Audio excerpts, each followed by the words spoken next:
Adam here with Brooksaw Antiques. Today we have this 1970 Hermes 3000 vintage portable typewriter. I'm going to show you how to use the functions and make sure they all work. In my opinion, this was the greatest, still is the greatest typewriter of all time. Up top is the adjustable paper guide. This helps you guide the page in straight, and I'm going to line that up with the edge of the platen, which is the main roller that feeds the paper. And this is the paper support arm that flips up from the back. Sometimes you can feed the page through without lifting up the paper bale. Most of the time you got to lift it up, but that time it fed through nice and smooth. This is the paper bell with two adjustable rollers, a scale and a margin indicator. It's got lightning margins. So say you want the margin right there wherever you are in the cursor, you just flip the switch below the carriage release here, and it sends the margin to that spot and it indicates it in red here. Say you want it closer to the edge, you hold the carriage release and the margin lever at the same time and push it to where you want it, then let it go. Same with the right side, same exact concept. I want it right on the edge, so I'm just going to keep it right there.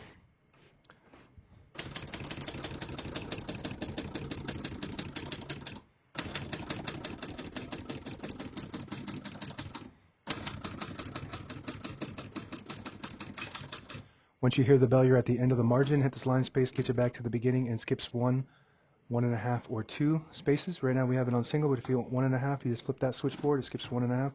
One more, it skips 2. That works good. We're going to keep that on single for now and finish typing. As you can see, all the keys type nice and none of them skip or stick. I'll type a sentence in red on the next line and switch from black to red. There's a switch on the right side here. Flip that all the way up. It prints the bottom portion of the ribbon. Put it down one notch. It prints right down the middle between black and red. Down one more. It prints the top portion of the ribbon, which is black. Down one more. It doesn't print any ink at all. It just leaves a stencil for copying purposes.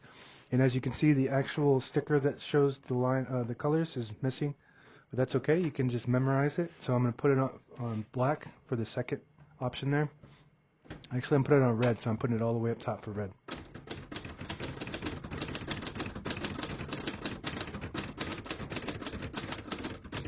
Beautiful typing machine. It's just super smooth, perfect touch to it, and the print is beautiful.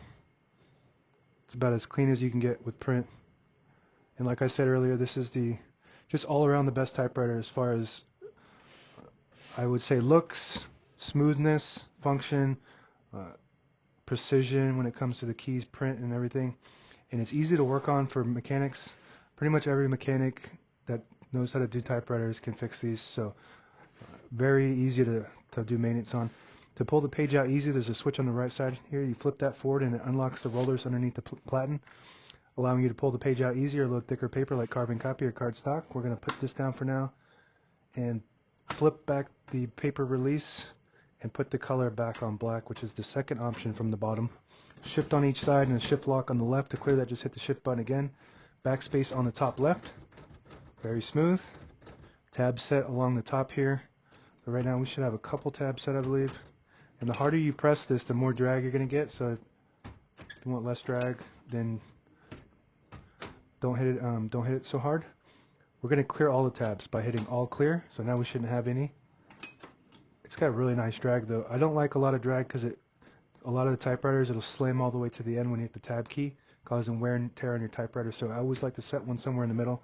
So I'm going to set one right there by hitting tab set, and it stops at that spot. And if you just want to clear that one tab, you just put tab clear, and then it just goes all the way to the end. Keep one right there. And there's a margin release up here too. When you get to the end of the margin, there's a mechanism that blocks you from printing. Hit that margin release, it will allow you to go all the way to the end. The sound of it too is just phenomenal. It's got a really powerful, nice, quiet, smooth sound to it. I think that's it for the keyboard. The top spool cover pops off like that from the back, and it hooks in from the front. Metal. This is all metal. The whole thing's metal. This is your touch control, by the way, and it does have an indicator. So the higher up you go, the more tension there is when you hit the keys. The farther down you go, the less tension.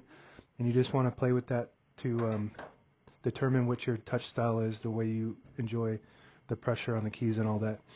All the brand new ribbons loaded on the left, so it's pulling to the right. Clockwise, if you want to switch the direction, you just flip the ribbon guide here on either side in the opposite direction. Now it's going to pull counterclockwise to the left.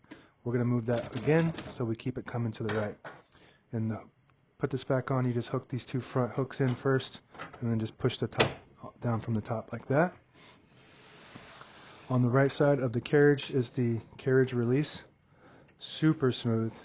And that return, there's no sound with the return, like no escapement sound or anything. Super smooth. It's very strong and sturdy. It's about as big as they get when it comes to portables. On the left side this is the carriage release, and below that this is your margin lever. And if you pull the knob out on the left, it disables the spacing so you can get to an exact spot on the page. You push it in, you get the clicks. Each one of those clicks is a half a space. And the same concept, if you push the line space indicator all the way back, it disables the spacing. But then you can't use, I guess you get half a space when you do that with that. And when you put it on one, you get the full space. And that's it. Now available on eBay or Etsy. Search Brooksaw Antiques.